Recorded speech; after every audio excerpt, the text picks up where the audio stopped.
Hey everybody, I'm here with Arne Huschenbeth, the winner of the Kaldheim Championship, who decided to bring Jeskai Control in Historic. Arne, talk to me about this deck choice for this weekend. Yeah, I mean, Historic is pretty simple. We have Phoenix, we have Food, and then we have all the rest. Phoenix beating up on the rest beating up, potentially, hopefully, on Food, and Food beating up on Phoenix. I didn't want to be the one with the target on its head, so I wanted to play something that's not Phoenix or Food. So here we are with Jeskai Control, which is sort of bridging the gap and trying to beat Phoenix with Anger the Gods and Lightning Helix, and of course beating Food with the new Kamigawa, March of Otherworldly Light. Arne, I gotta say, this deck right here, this is my absolute nightmare as a creatures player. How could you do this? I mean, format's full of creatures, you know, you gotta do what you gotta do, but yeah, it's amazing. The removal we have with Anger of the Gods and Lightning Helix are especially good against Phoenix. And Food has a bunch of small creatures. If the squirrel doesn't get out of hand early, you can often anger away their entire board state. So we chose those. Although I gotta say, I was for one Wrath of God in the main deck, but I got talked out of it. I hope I won't regret that. But talked out of it by world champion Javier Dominguez, for example. Well, I'll put my trust in him. He knows what's up.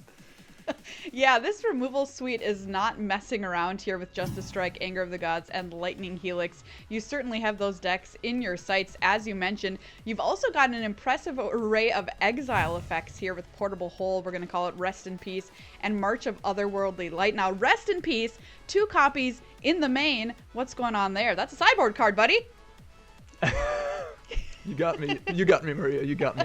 Well, Rest in Peace is a sideboard card, but if you look at Food, if you look at Phoenix, it's incredible against both, especially in the main deck, where they're like less prepared, you know, they're really on their graveyard, they're using their graveyard, and then Rest in Peace shines and wins you games on its own, especially against Phoenix, shutting off those unholy heats, those 1/1s, all that.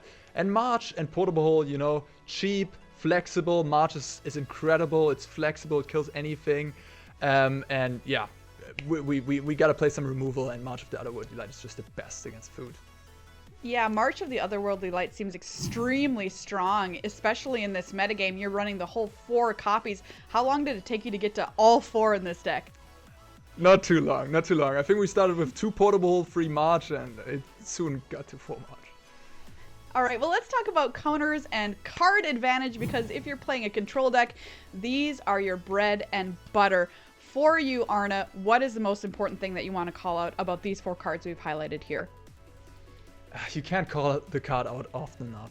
Expressive Iteration. I mean, that is a thing that the blue-white decks do not have access to, and that makes, especially post-board games, when it's so about efficiency and Fort Ceases into play and interaction like Mystical Dispute comes into play, having that cheap card draw spell that digs you deeper to your pieces of whatever you need is just amazing. And I mean, Archmage's Charm is an incredible Magic card, and always happy to register that one. All right, let's talk about your win conditions, because even though you're playing control, you do have to eventually win the game. Not a lot here. We've got Teferi, Hero of Dominaria, and Shark Typhoon, and that is it, Arne. Oh yeah, we're doing the emblem, and we're tucking our own Teferi back into our deck. That's the main game plan. Oh, No, buddy, I mean, this is painful.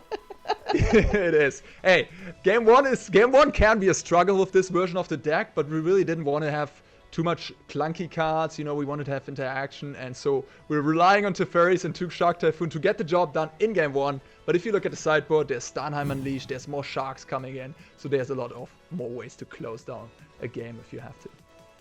All right, Arne, thank you so much for talking me through Jeskai Control in Historic. Best of luck to you this weekend. This deck might not be for me, but there's a lot of people out here who are really evil and like this kind of thing, so pick it up if this kind of deck is your jam.